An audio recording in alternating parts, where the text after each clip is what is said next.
간절히 축원합니다. 2023년 2월 26일 사순절 첫 번째 주일 주일날 예배를 다 같이 드리시겠습니다. 묵도하시겠습니다.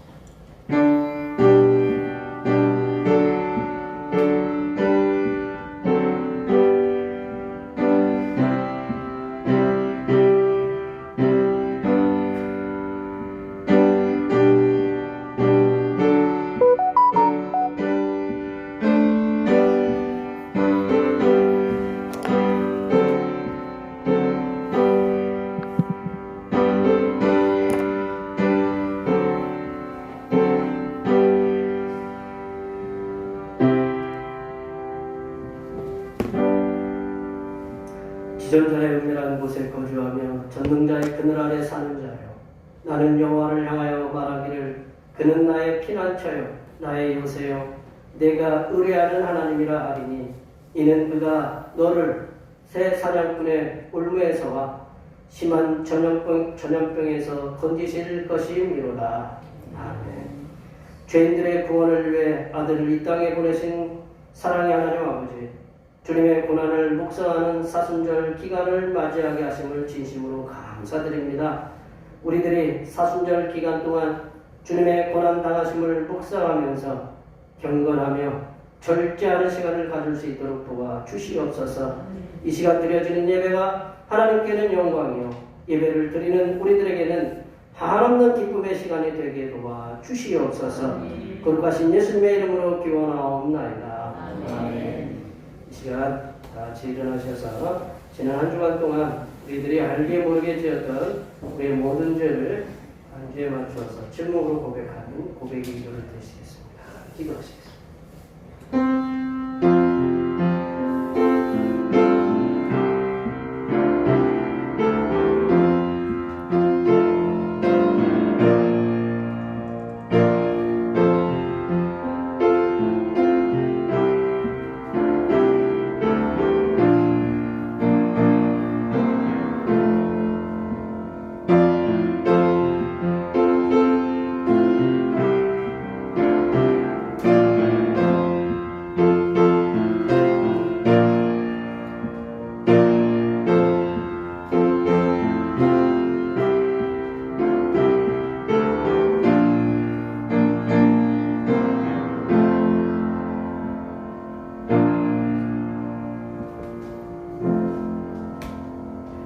우리 하나님께서는 진심으로 죄를 고백하는 사람들에게 그 죄를 용서하기로 약속하셨습니다. 여호와께서 말씀하시되 오라 우리가 서로 변론하자. 너희 죄가 주홍 같을지라도 눈과 같이 이어질 것이요 진홍같이 붉을지라도 양털같이 희게 되리라. 이 말씀에 의하여 우리의 죄가 용서받았음을 확신합니다. 아멘. 찬송 1장 하십니다.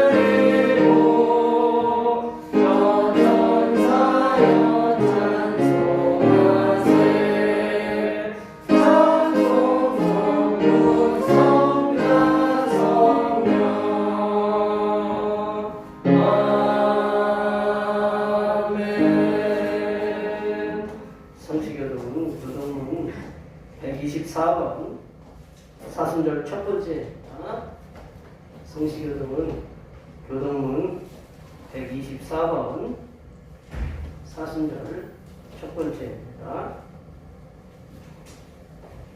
내 하나님이여 내 하나님이여 어찌 나를 버리셨나이까? 어찌 나를 버리라고 듣지 아니하시며 내 신음소리를 듣지 아니하시나이까? 내 하나님이여 내가 낮에도 부르짖고 밤에도 잠잠하지 아니하오나 응답하지 아니하시나이다. 이스라엘의 천성님의 계시는 주여 주는 거룩하시니이다. 우리 조상들이 주께 의뢰하고 의뢰하였으므로 그들을 건지셨나이다. 그들이 주께 부르짖어 구원을 얻고 주께 의뢰하여 지키를 당하지 아니하였나이다. 멀리하지 마옵소서. 환난이 가까우나 도울 자 없나이다. 악한 무리가 나를 눌러 내 수석을 찔렀나이다. 내가 내 오른편을 쓸 수 있나이다. 그들이 나를 주목하여 보고 내 겉옷을 나누며 속옷을 제리 뽑나이다. 여호와여 멀리하지 마옵소서. 나의 힘이시여 속히 나를 도우소서.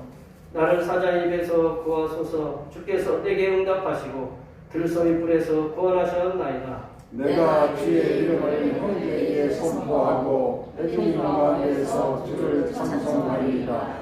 여호와를 두려워하는 너희여 그를 찬송할지어다. 여호와의 모든 자손이여 그에게 영광을 돌릴지어다. 너희 이스라엘 모든 자손이여 그를 경외할지어다. 아멘. 사도신경 우리의 신앙을 하나님 앞에 고백하시겠습니다. 나는 전능하신 아버지 하나님 천주의 창조주를 믿습니다. 나는 그의 유일하신 아들 우리 주 예수 그리스도를 믿습니다. 그는 성령으로 잉태되어 동정녀 마리아에게서 나시고 본디오 빌라도에게 고난을 받아 십자가에 못 박혀 죽으시고 장사된 지 사흘 만에 죽은 자 가운데서 다시 살아나셨으며 하늘에 오르시어 전능하신 아버지 하나님 우편에 앉아 계시다가 거기로부터 살아있는 자와 죽은 자를 심판하러 오십니다. 나는 성령을 믿으며 거룩한 공교회와 성도의 교회와 죄를 용서받는 것과 몸의 부활과 영생을 믿습니다. 아멘. 다 같이 앉으셔서 찬송 17장 하시겠습니다. 찬송 17장입니다.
기도드리겠습니다.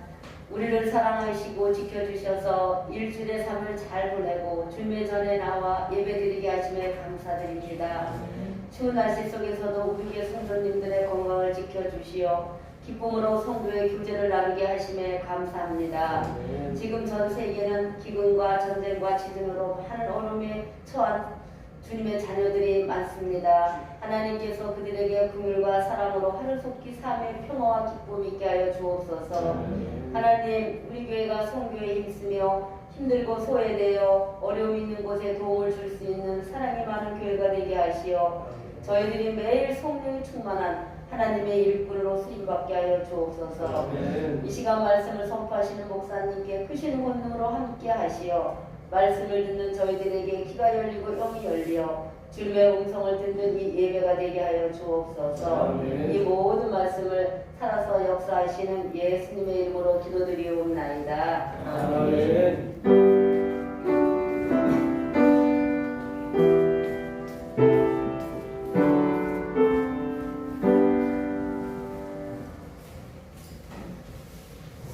주님께서 가르치신 기도하시겠습니다. 하늘에 계신 우리 아버지, 아버지의 이름을 거룩하게 하시며 아버지의 나라가 오게 하시며 아버지의 뜻이 하늘에서 같이 땅에서도 이루어지게 하소서. 오늘 우리에게 일용할 양식을 주시고 우리가 우리에게 잘못한 사람을 용서하여 준 것 같이 우리 죄를 용서하여 주시고 우리를 시험에 빠지지 않게 하시고 악에서 구하소서. 나라와 권능과 영광이 영원히 아버지의 것입니다. 아멘. 오늘 우리에게 주신 하나님의 말씀은 신약성경 로마서입니다. 로마서 10장 8절에서 13절 말씀까지입니다. 신약성경 로마서 10장 8절에서 13절입니다. 신약성경 253쪽에 있습니다.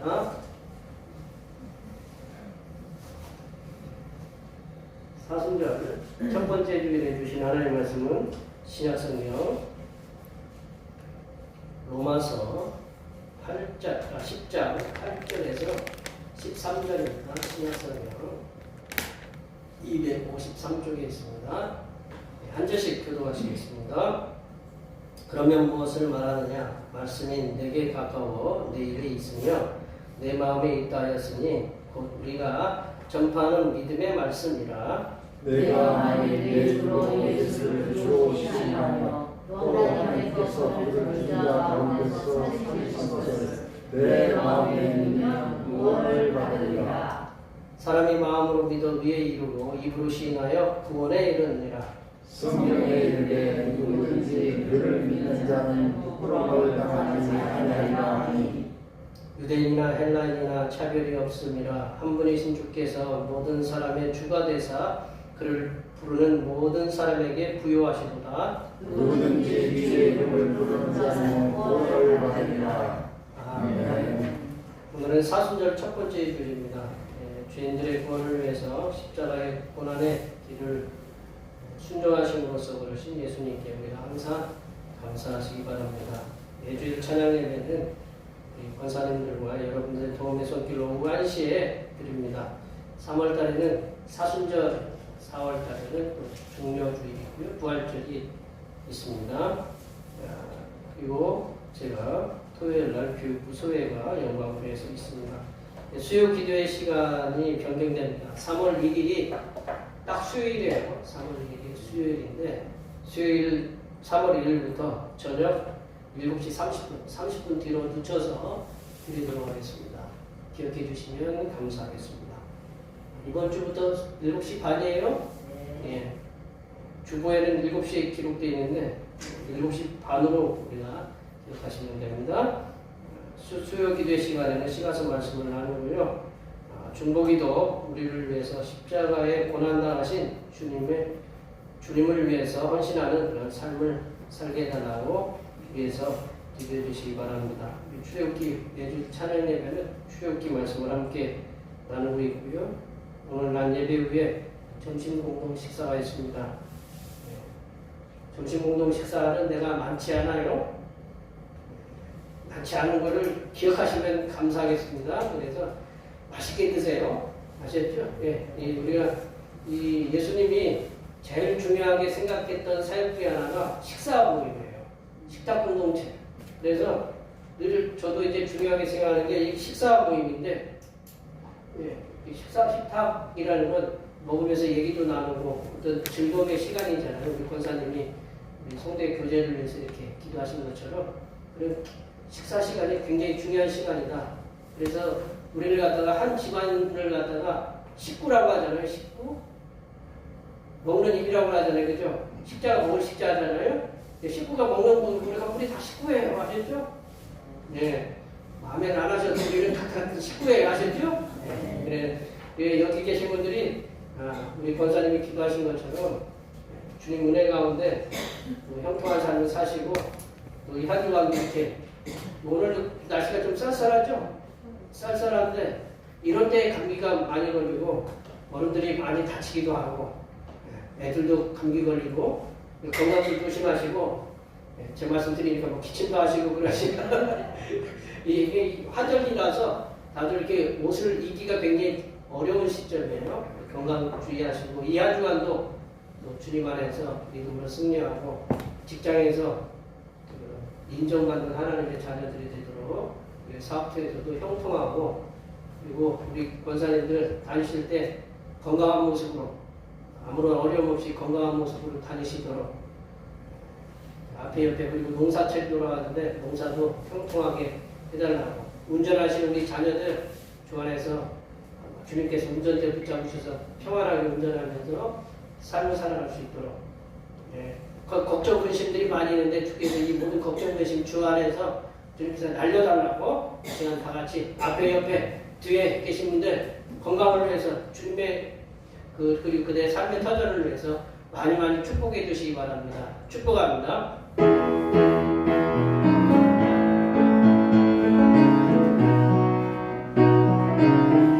축복합니다.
권사님이 앞에 보다가 뒤에 돌아보니까 딸이 있으니까 얼굴이 환해졌어요.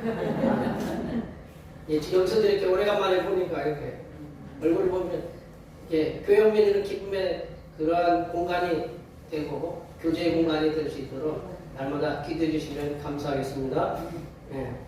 우리 북한의 김정은 국방위원장이 요즘 딸 이름이 뭐예요?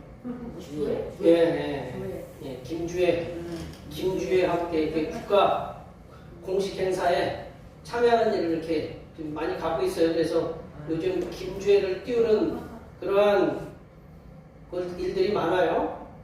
근데 이제 한간에 들리는 말은 북한에 계신 분들 이름이 이제 주혜라는 이름이 있을 거 아니에요, 그죠? 주혜라는 이름이 있는데 이제 김정은 그 딸 이름이 주혜니까 이름 바꿔라. 그런 이름 가진 사람들 다른 이름 바꿔라. 이제 뒤바꾸면 애주가 되겠는데 그런 애주는 그렇게 하진 않겠죠. 이제 그 사람들의 이름을 개명하라고 이렇게 한간에 이렇게 소문이 들린다고 그래요. 우리 북한에 김일성, 김정일, 김정은 그 이름은 다 하나밖에 없겠죠, 그죠? 다 하나밖에 없을 거예요. 이 북한에서 오로지 그리고 김주혜라는 이름이 김정은 딸 하나만으로 이렇게 존재해야 된다라는 것이 이제 그분들의 생각이죠. 그 누구도 함부로 저희들이 이렇게 편하게 부르잖아요. 거기서는 함부로 김일성, 김정일, 김정은 함부로 이름 부르지 못하거든요. 그리고 주석의 딸 이름도 함부로 부르지 못하게 하는 거다라는 거죠. 이제 아이러니하게 우리 남한에는 그래도 우리 최고의 통치권자의 대통령 이름 잘 불러요. 막 불러대요. 그렇죠? 그리고 대통령 이름에 대고 막 욕도 하고 그래요. 그죠? 그럼 저쪽 북에서 만약에 그렇게 했다. 그럼 벌써 우리 저기 갈 사람들 많아요. 그죠? 현 시대에 사람의 이름을 이렇게 자유롭게 부르지 못하고 이름을 부르지 못한다는 거. 참 그런 나라가 있다고 생각하니까 참 마음이 이렇게 좀 아리고 슬프네요. 이시조선, 우리 조선을 갖다 이시조선이라고 하잖아요. 이시. 그분들이 전조 이시인데, 근데 왕의 이름을 함부로 부르지 못하게 이름을 어려운 한자를 갖다가 썼다고 해요. 어려운 한자.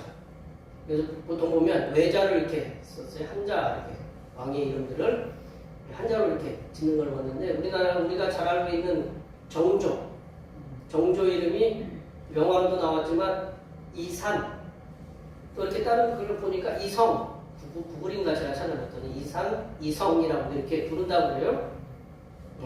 조선시대에는 왕의 이름을 부르는 대신 뭐라고 불렀어요? 저희 그 TV에 보면 전하, 그렇죠. 전하, 권사님 이렇게 전하. 그리고 조금 이제 아들들은 저하 뭐 이렇게 그렇게 부르기도 해요. 그러니까 이름 그 전하, 저하라고 부르지. 저희들 저한테 이름 부를 때 저 부르실 때 목사님이라고 부르지. 저 김일균 목사님 이렇게 부르는 그런 이름 별로 없잖아요, 그죠? 이게 그런 거죠. 그 저하는 왕의 왕을 존경하는 의미로 이렇게 불렀습니다. 그래서 정작 왕의 이름을 아는 것은 백성들이 쉽지는 않았다. 구약 성경에서도 하나님의 이름이 많이 나와요. 하나님의 이름이 우리 이제 그 히브리어에 보면 이제 하나님의 이름이 이렇게 써져 있어요. 하나님의 이름이 써져 있는데 그 이름이 뭐냐면 야훼, 이제 여호와, 어떤 분들은 야훼라고 이렇게 부르기도 하는데 그 이름이 너무 거룩하기 때문에 우리 그 믿음의 선배들은요 그 야훼라는 이름을 쓸 때는 옷 정결하게 해가지고 옷을 뭐 이렇게 갈아입는다든가 뭐 씻고 나서 그렇게 야훼라는 이름을 썼다고 그래요. 그리고 야훼라는 이름을 부르지도 못했다고 그래요, 함부로. 그래서 뭐라고 불렀냐면 주님이라고 불렀잖아요. 아도나이로 불러가지고 그 아도나이 그 모음을 이렇게 우리 야훼라는 철자에 집어넣으니까 여호와가 됐어요. 아도나이가. 그래서 우리가 아도나이로 이렇게 불러요. 그러니까 거기 야훼가 나오면 야훼라는 이름 부르지 않고 아도나이라고 불러요. 아도나이라고 부르면 주님이라고 부르거든요, 주님. 근데 헬라어로는 이제 퀴리오스라고 이렇게 불러요. 그래서 히브리 성경을 이제 헬라어 성경으로 번역해서 이제 보면 우리가 이제 그 이스라엘 역사가 보면 그 알렉산더 대왕 아시죠? 알렉산더 대왕이 그 헬라어를 전파를 많이 했어요. 그 정복한 땅마다 헬라어를 전파를 많이 해서 그 당시에 히브리어를 쓰는 사람이 별로 없었어요. 그래서 헬라어를 많이 썼어요. 헬라어라는 말을 쉽게 얘기하면 영어를 갖다가 이렇게 전파를 해가지고 한국말보다는 영어를 더 많이 썼다라는 거죠. 그러니까 그들에게 이제 그 히브리어는 잘 모르는 거예요. 그래서 뭘로 번역하냐면 헬라어로 번역을 했어요. 히브리어를 헬라어로 번역하는 성경이 있었는데 그게 뭐냐면 70인이 동시에 번역해가지고 그 동시에 뭐 맞췄다나 뭐 했더라 아주 그 70인역 성경이 있어요. 그 70인역 성경에는 이 야훼, 여호와라는 이름을 갖다가 뭘로 바꿨냐면 주님으로 이렇게 바꿨어요. 로드, 영어로는 로드로 이렇게 바꿨어요. 우리 영어 성경에 보면 야훼가 나오면 여호와가 나오면 그 우리 주님, 일반 주님이라고 부르는 거는 소문자로 뒤에를 써요. 근데 이 야훼라는 이름은 다 대문자로 써요. 뭔 얘기인지는 이해가 안 가셔도 혹시 영어 성경 보시면 야훼라는 단어는 영어로 우리가 보통 보면 우리가 영어는 대문자를 쓸 때 앞에만 L자 쓰거든요. 크게 그 대문자를 쓰는데 이 야훼는 다 대문자를 써요. 그래서 그 로드라고 하면 대문자로 R, L, R, D 이렇게 싹 써봐요. 그러면 그게 그렇게 번역됐으면 그게 야훼라는 이름이다. 그렇죠?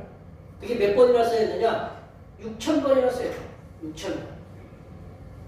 제가 센 건 아니고 저도 누가 센 걸 갖다 이렇게 우리 주석에서 보니까 6,000번 번역했다는. 그래서 주라는 단어가 6,000번 나왔다. 그래서 우리 예전에 표준세 번역 성경이 이제 그러한 전통을 따라서 그 야훼를 갖다가 주로 번역을 했어요. 주로 번역했는데 그 번역이 우리 이제 그 신앙이 좋으신 우리 이제 교단에서는 이거는 좀 거룩하지 못하다. 그래가지고 반대했던 그런 일들이 있어요. 야훼를 여호와로 번역해야지 왜 주라고 번역하느냐 그런 일들이 있었습니다. 오늘 본문에서 사도 바울이 주라고 사용하는 단어가 어떤 단어냐면 이 야훼라는 단어가 야훼, 여호와라는 단어. 하나님의 이름으로 읽어야 된다는 주님 사도 바울이 인용한 주라는 말씀은 이 구약 성경의 야훼라는 말씀, 여호와라는 말씀으로 읽어야 된다는 거룩하시고 존귀하신 하나님의 이름인 그 야훼, 이 여호와를 누구에게 적용을 했냐면 예수님에게 적용을 했다는 거죠. 그것은 뭐냐면 이 야훼를 예수님에게 적용했다는 것은 뭐냐면 예수님께서 하나님과 동등된 분이시다. 동일한 선상에 계신 분이다. 라는 것을 말씀해 주고 계신다. 오늘 본문 말씀을 통해서 사도 바울이 우리들에게 구원에 이르는 믿음을 말씀하고 있는데 어떻게 하면 우리들이 구원에 이르는 믿음을 가질 수 있는지 오늘 본문 말씀을 통해서 함께 나눠보도록 하겠습니다. 그 첫 번째로 우리의 입으로 우리가 이제 구원에 이르는 믿음을 가지려면 우리의 입으로 주님을 시인하고 하나님께서 예수님을 부활하게 하신 것을 마음에 믿으면 구원을 받는다 라고 말씀하고 계십니다.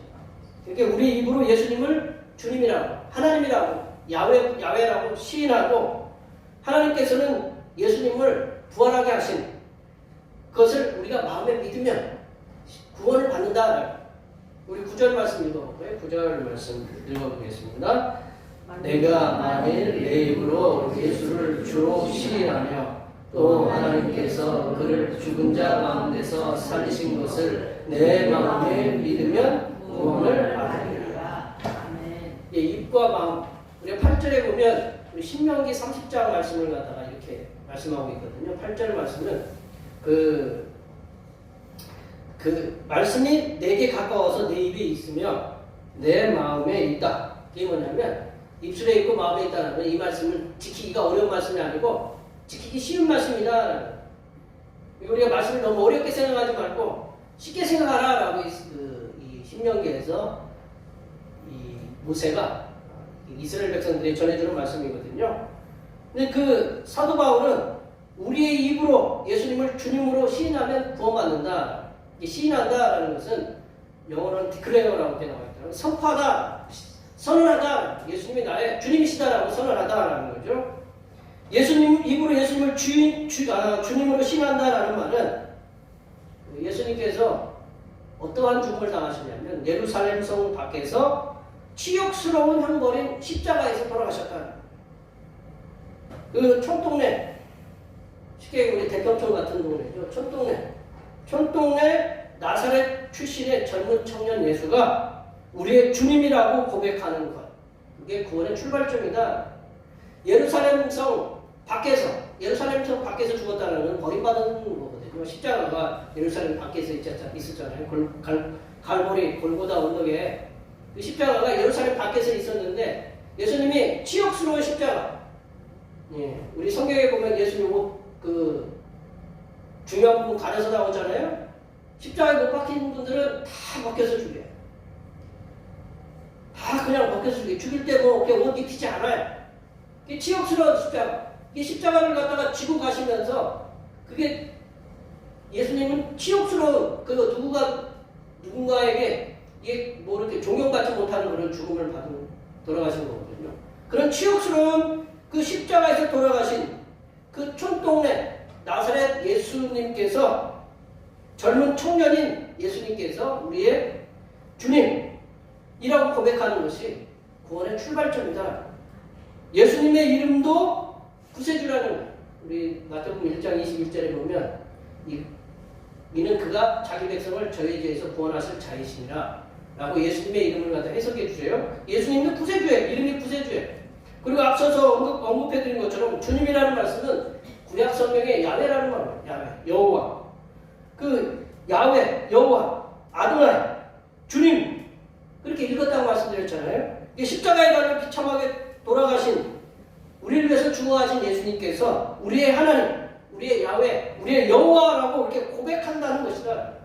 우리의 입술로 예수님을 시인한다. 입술로 예수님을 선포한다. 그것은 예수님이 나의 하나님이다 라고 이렇게 선포하는 거랑 똑같다라는 거죠. 예수님이 하나님이라는 사실을 말씀하기 위해서 이 주님이라고 이렇게 썼다. 주님. 그래서 바울은 예수님께서 하나님 대신 그 신성, 하나님 대신 그 거룩함을 나타내기 위해서 예수님을 주님이라고 이렇게 주라는 단어를 사용했습니다.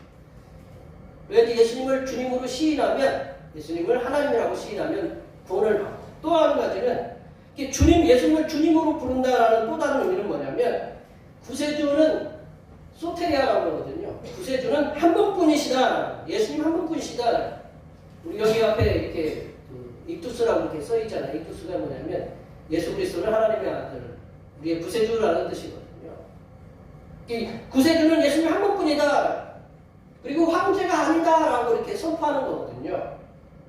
그 당시 유일한 주님, 로마의 당시 유일한 주님은 그 퀴리어스는 누구였냐면 그 황제였어요. 가이사 아우구스토, 뭐 네로, 그런 시저 같은 그런 사람들이 그 주님이었다라는 거죠. 구세주였다라는 거죠. 로마에는 황제 외에는 주님이 없었어요. 소테리아, 구세주가 없었어요. 근데 예수님을 주님으로 시인하고 선포한다라는 것은 성도들이 황제를 주님으로 모시지 않는다. 그건 뭐냐면 반역적인 행위거든요. 반역적인 행위. 그런 반역적인 행위가 되는 행동에, 이 반역은 뭘로 규결되냐면 사형에 해당된다. 사형. 그럼에도 불구하고 예수님을 갖다가 주님, 당신 황제가 나의 소테리아가 나의 구세주가 아니라 예수님이 나의 주님, 나의 소테리아, 유일한 구세주다라고 성도가 예수님께서 나의 하나님, 나의 유일한 주님, 나의 유일한 구세주라고 고백함으로써 많은 분들이 순교의 자리에도 기꺼이 나아가게 되었다. 성도가 믿어야 할 또 한 가지는 이제 입으로 공포하는 것, 입으로 선포하는 것이 있지만 또 마음으로 믿어야 된다. 마음으로 뭘 믿어야 되냐면 하나님께서 다시 살려내신 예수님의 부활을 믿을 때, 예수님께서 예수님을 부활시키셨다는 걸 믿을 때 구원받을 수 있다. 또 마음으로 믿는 거다. 입으로 고백, 입으로 선포하는 것도 있지만 마음으로 믿는 것은 뭐냐면 하나님께서 예수님을 부활시키셨다는 것을 마음으로 믿을 때 구원을 받을 수 있다. 예수님의 부활에 대한 믿음은 그리스도 안에서 행하신 하나님의 행위에 대한, 하나님께서 예수 그리스도를 부활시키셨다라는 그런 근본적인, 아주 기본적인, 아주 기초적인 소식을 받아들이는 거다. 믿음의 근본은 뭐냐? 예수님의 부활을 믿는 거예요. 마음으로 믿는 거예요. 예수님께서 우리를 위해서 돌아가시고 돌아가셨다. 그 당시에요, 십자가에 죽으신 분들 많아요. 이 곳곳마다 그 정복자들이 가면서 반역자들은 십자가에 막 못 박았어요. 그 많은 사람이 다 못 박혀 죽었어요. 뭐 요즘 영화에 가끔 보면 스파르타쿠스인가 뭐 이렇게 그 유명한 예수님보다 좀 뒤에 있던 사람, 노예 해방가가 있어요.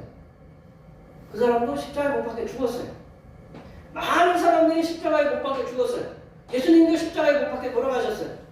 예수님이 십자가에 못 박혀 돌아가신 그 의미하고 다른 사람이 그 십자가에 못 박혀 죽은 그 의미하고 달라야 되잖아요. 그래서 하나님께서 예수님을 다시 사흘 만에 무덤에서 부활시키셨다. 이거를 우리가 마음으로 믿어야 된다는 거죠. 마음으로 예수님의 부활을 믿는다는 것은 단순히 이렇게 머리로 믿는다는 것이 아니라 예수님의 부활과 예수님의 사역, 공생의 사역에 대한 그런 이제 정보, 그런 지식을 가지고 그 지식을 통해서 그냥 알기만 하는 게 아니라 내 삶이 변화되도록 힘쓴다.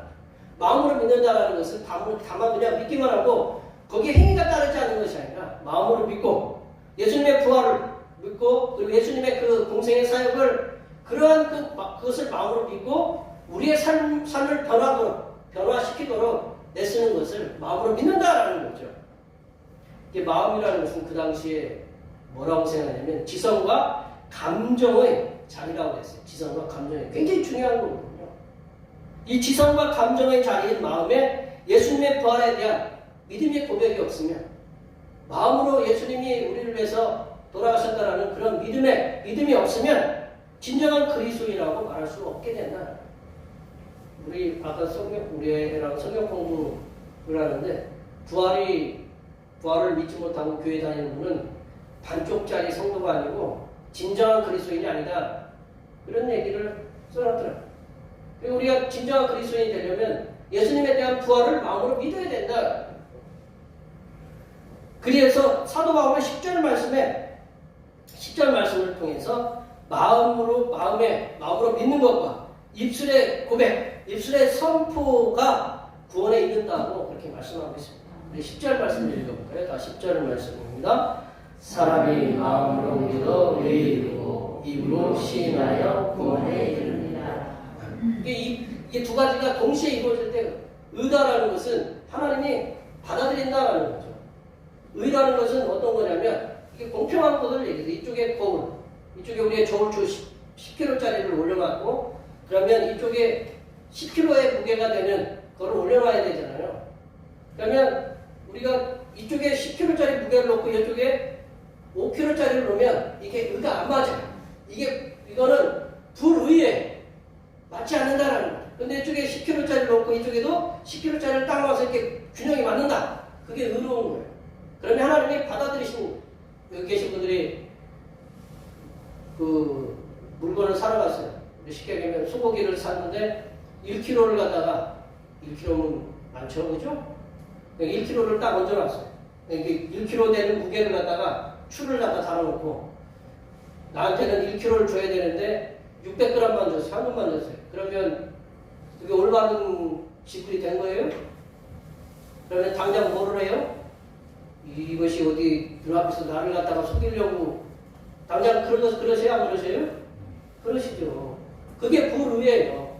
하나님이 의롭다라는 것은 하나님의 그 죄의 무게를 갖다 하나님께서 지정해 놓은 의에 내가 너를 갖다 하나님의 자녀로 받아들이겠다는 무게가 있는데 그 무게가 도달하지 못하면 의롭지 못한 거예요. 그걸 누가 우리 이 무게를 갖다가 감당해 주셨냐면 예수님이 감당해 주신 거예요. 나는 그 무게를 도저히 감당할 수 없는데 이 무게를 갖다가 딱 맞춰 주셨어요. 그래서 하나님 예수님은 우리가 예수님 때문에 그 무게가 딱 맞아가지고 하나님께서 받아들이신다. 포장됐거든요. 쉽게 얘기하면 제가 자주 말씀드리지만 도금한다고 그러잖아요. 도금은 그게 전체가 금이에요? 아니면 겉에만 금이에요? 겉에만 금이에요.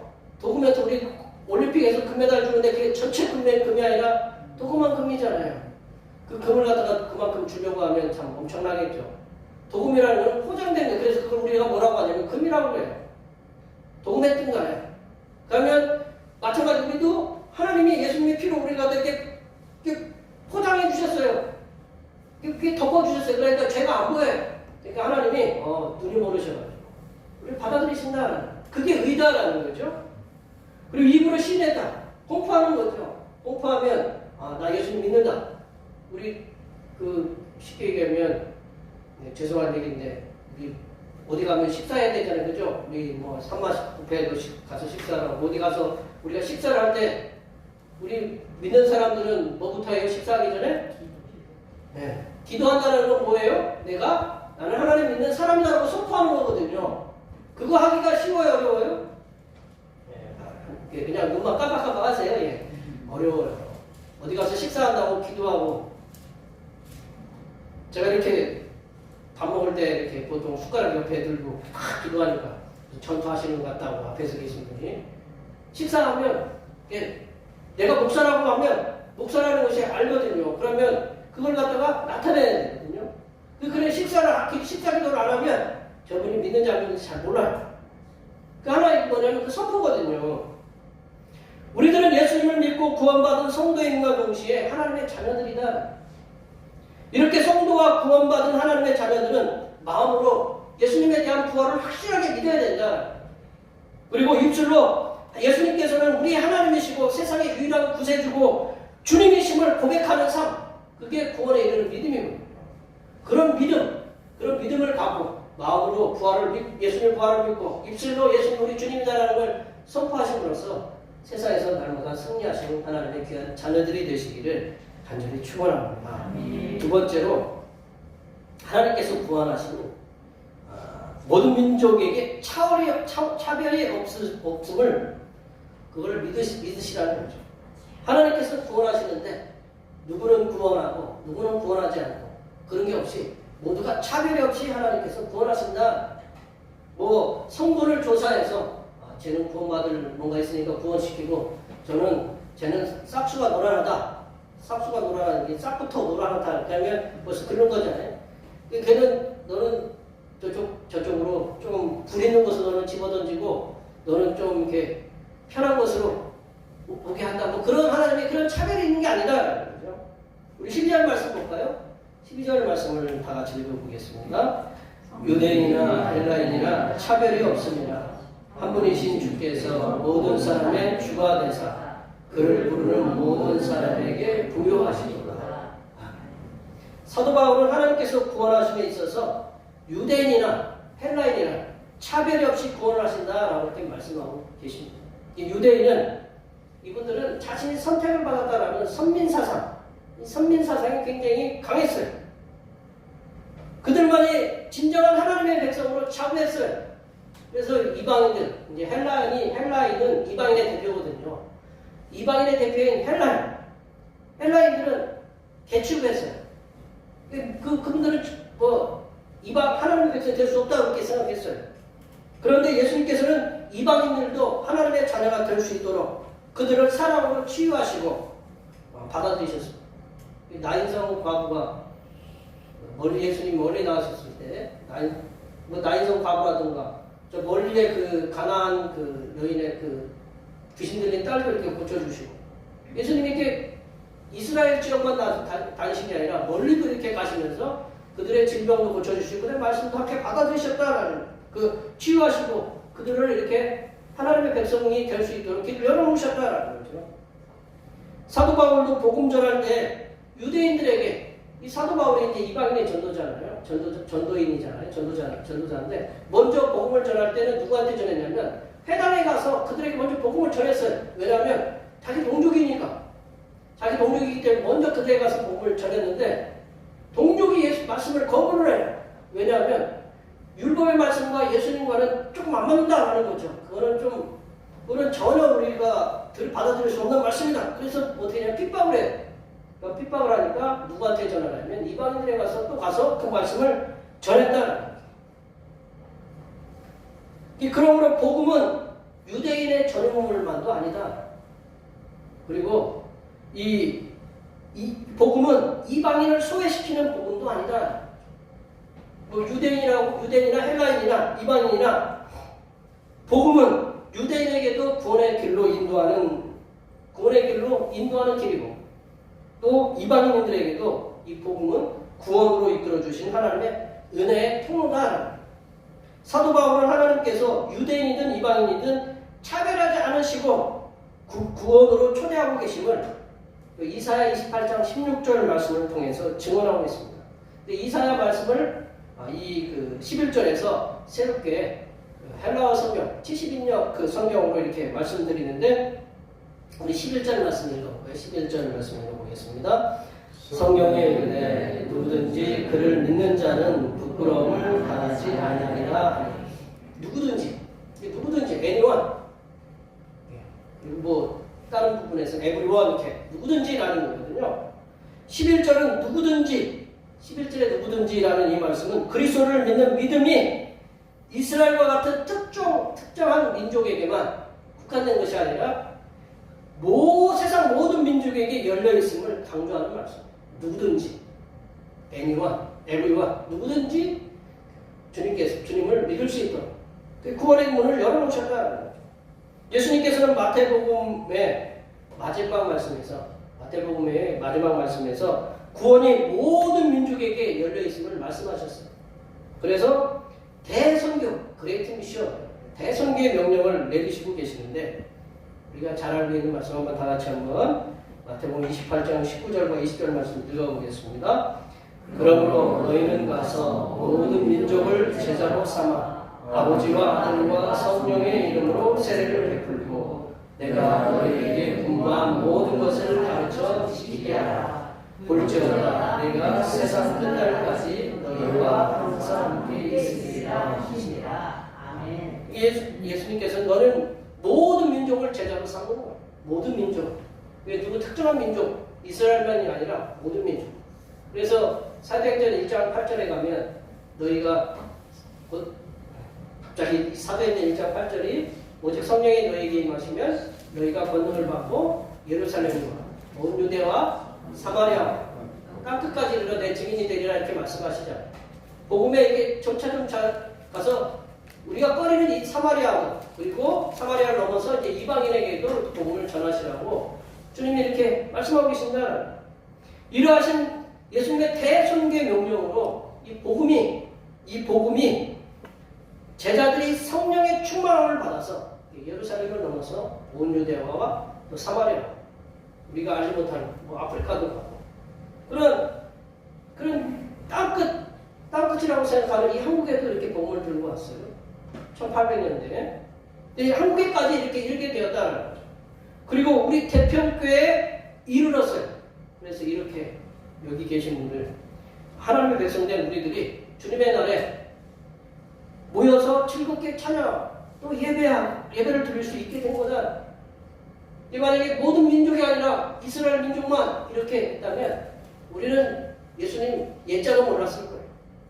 그러나 이 복음이 지금 이 자리까지 올 수 있게 된 것은 예수님의 대선교의 명령으로 인해서 차별 없이 복음이 전파되었기 때문에 지금 이 자리에 앉아서 우리가 예배를 드릴 수 있게 되었다.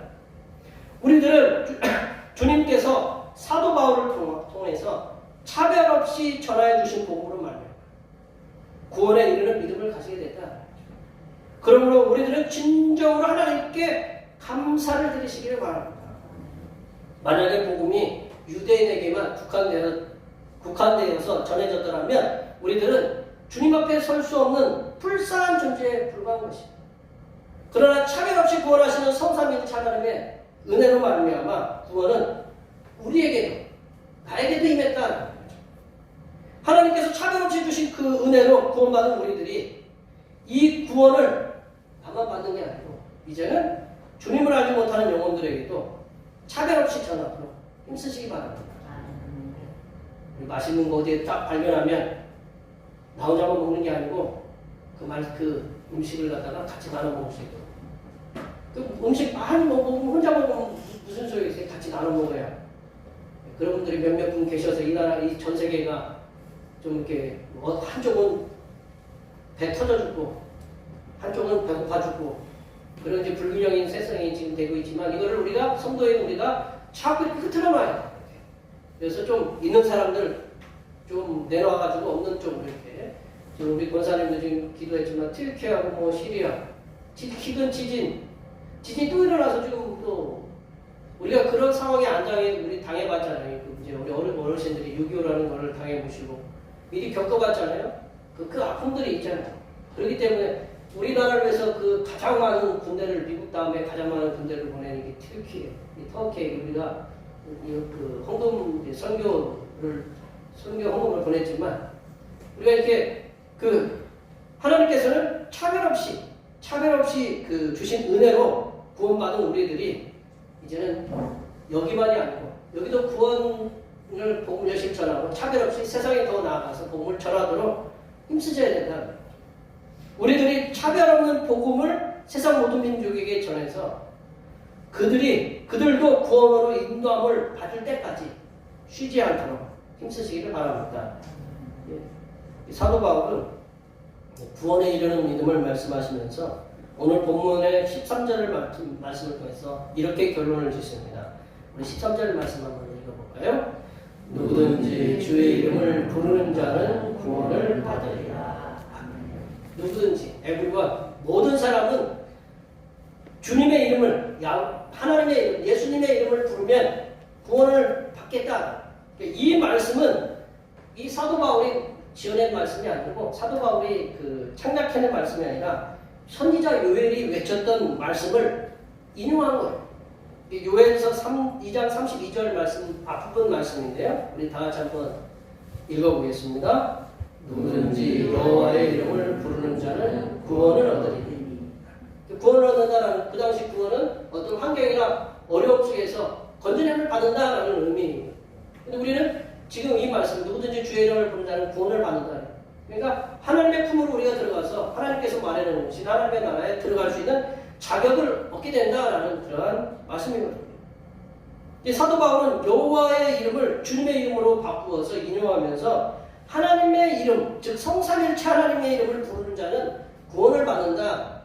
성삼일체 하나님의 이름을 부르는 자는 구원을 받는다 말씀하셨는데, 이게 부르는 자, 하나님의 이름을 부르는 자, 예수님의 이름을 부르는 자라는 그 말씀은 하나님의, 그냥 단순히 하나님의 이름을 부르는 게 아니고 하나님을 믿고 신뢰한다.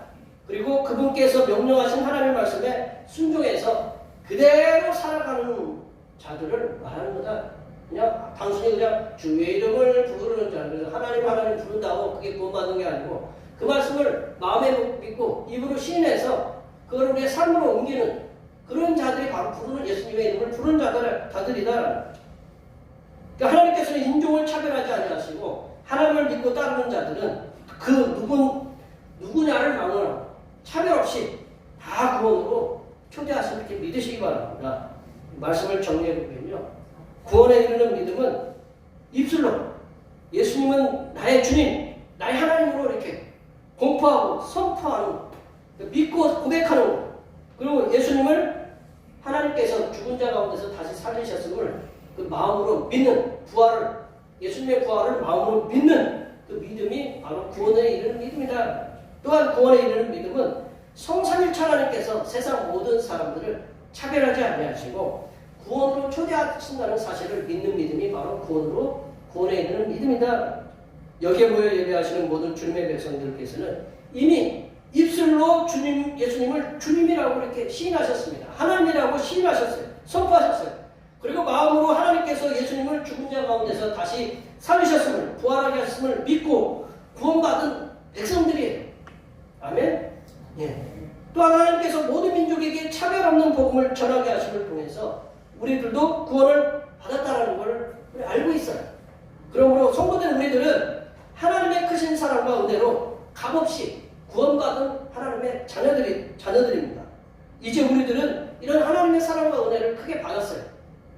그래서 우리가 받았으니까 그 성삼일체 하나님께로부터 명령받은 게 있어요. 모든 민족을 제자로 삼아 아버지와 아들과 성령의 이름으로 세례를 주고, 그 명령 우리가 실천해야 된다는 거죠. 그래서 큰 선교의 명령을 받았으니까 우리가 그 선교의 명령에 순종하셔서 세상의 많은 영혼들이 주님의 품으로 돌아오게 하시는 그런 아름다운 선교의 사역을 감당해서 하나님께서 잘했다, 대표교회 성도들 참 잘했다, 충성된 종아라는 그런 칭찬을 받으시는 하나님의 귀한 자녀들이 되시기를 간절히 축원합니다. 기도하시겠습니다. 하나님 아버지, 우리들에게 예수님을 하나님으로 고백하게 하시며 하나님께서 예수님을 부활하게 하신 것을 믿게 하시어 하나님의 자녀로 삼아주신 은혜를 진심으로 감사드립니다. 이렇게 성삼일체 하나님으로부터 차별 없이 너무나도 큰 은혜와 사랑을 받은 우리들이 세상 모든 민족을 구원으로 인도하는 선교의 사명을 감당하는 하나님의 교회가 될 수 있도록 도와주시옵소서. 걸어가신 예수님의 이름으로 기도하옵나이다. 아멘. 오늘 우리에게 주신 하나님 말씀 생각하시면서 찬송 270장 하시겠습니다. 찬송하시면서 준비하신 예물 하나님 앞에 드리시겠습니다.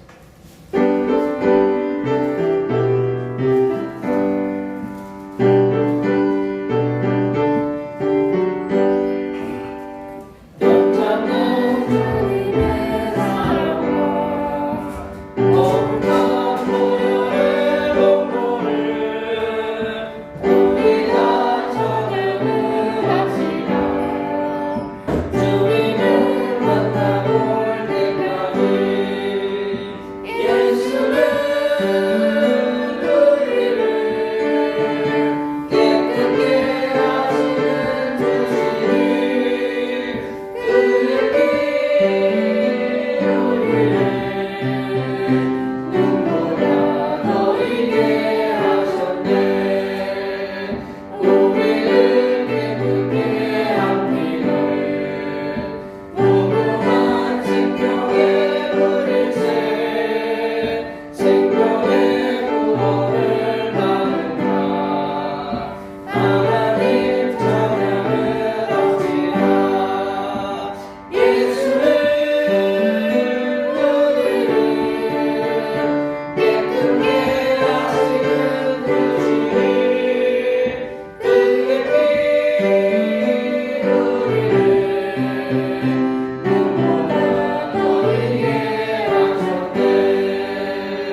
사순절을 맞이하여 하나님께서 우리를 사랑하시사 아들을 이 땅에 보내주신 하나님의 은혜에 감사드립니다. 우리가 이 땅에서 형통하고 번창하는 삶을 누리고 은혜 가운데 살 수 있는 것이 하나님께서 인도하시고 허락하여 주신 것임을 믿고 이 시간 하나님께 정성을 다한 예물을 드리오니 기쁘게 받아 주시옵소서. 하나님 아버지, 언제나 변함없는 마음으로 일을 할 수 있도록 붙잡아 주셔서 허락하신 일 더해서 수고하여 얻은 소득의 열의 하나를 드립니다.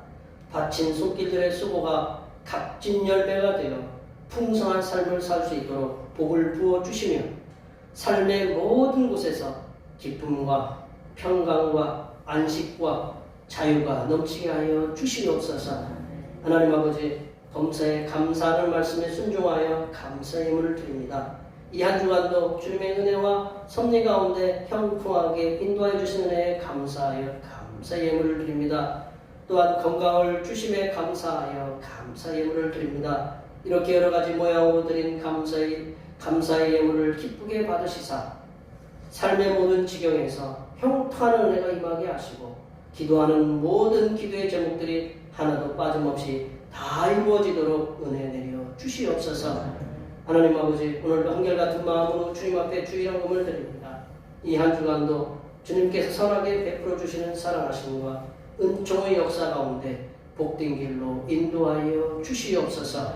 하나님 아버지, 주님의 몸된 교회를 위하여 헌신하고 봉사하는 손길들의 수고를 기억하여 주시사 하늘로부터 내려주시는 은혜가 충만하게 임하도록 도와 주시옵소서.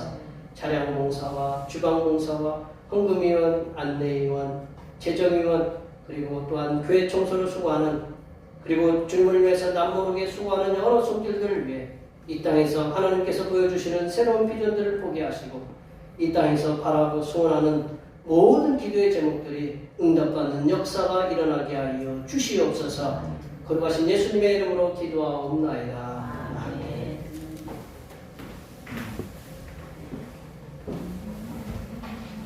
다 같이 일어나셔서 사명선언문 제청하시겠습니다. 대평교회 사명선언문. 대평교회의 사명은 하나님께서 우리와 함께 하시는 절대 믿음과 우리 가족을 사랑으로 구원하여 주심과 교회를 부흥시켜 주심을 비전 삼아 지역과 나라와 세계의 소금과 빛의 사명을 감당하는 것입니다. 믿음으로 하나님을 기쁘시게. 거룩한 삶 고제청하시겠습니다. 거룩한 삶으로 세상에게 선한 영향력을 나타내는 교회 대자. 우리 결단의 찬송 선한 능력으로 하시겠습니다.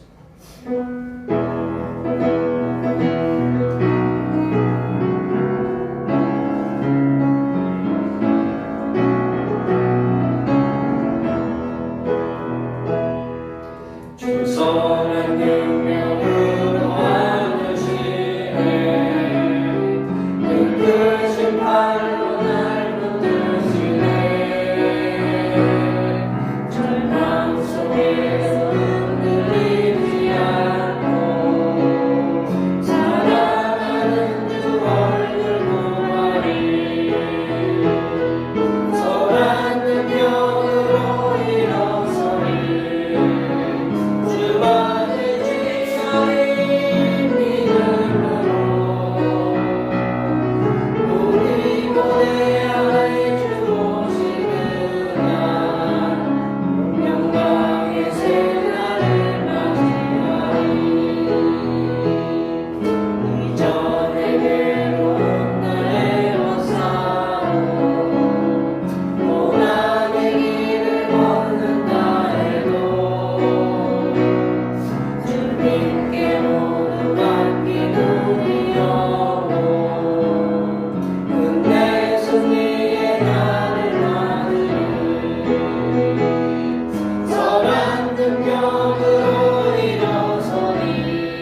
이제는 죄인들의 구원을 위해 육신의 몸을 입으시고 이 땅에 오신 우리 주님 예수 그리스도의 은혜와 죄인들의 구원을 위해 십자가를 지게 하신 하나님 아버지의 무한하신 사랑하심과 죄인들이 예수님을 믿어 구원에 이룰 수 있도록 도와주시는 보혜사 성령 하나님의 교통하심과 교제하심과 위로 충만하게 하시는 마음으로 믿어 의에 이르고 입으로 신하여 구원에 이르는 삶을 살아가기로 다짐하는 여기 모인 모든 주님의 백성들을 위해와 그들의 가정과 건강과 직장과 사업과 학업 위해와 올해의 모든 농사와 모든 계획들을 위해와 흩어져 있는 모든 자녀 손들을 위해와 이 자리에 함께하지 못한 모든 태평교회 권속들 머리머리 위해와 이 나라의 오랜 무역 적자로 인하여 어려움 속에 있는 중소기업들 위해 하나님의 보호하여 주심의 은혜와 생기 위협으로 인하여 위험한 노동의 현장에서 저임금으로 노동 착취를 당하고 있는 전 세계의 어린 심령들을 위해 하나님의 길을 열어주심의 역사가 이제부터 영원토록 함께하옵시기를 간절히 축원하옵나이다. 아멘.